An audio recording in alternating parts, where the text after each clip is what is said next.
In this video I will show you how to book partial profit on Exness. So firstly, we want to create order. So let's say I will go with buy. You can set your volume here, take profit or stop loss if you want. And then you want to confirm your buy. Now when you are in profit and you want to book half of the profit or just part of it, you can click on this modify position next to it. And from here you want to choose partial closed, and then you can choose your volume which you want to close.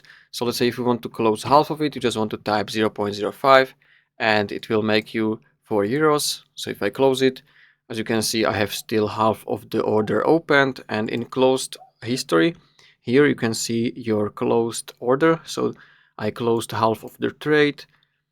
Now you can go back to your open and you can close another part of this 0.05 if you want. So you can close, let's say, 0.02 of it. And that's how you can book partial profit on Exness. If you found this video helpful, consider subscribing for more tutorials.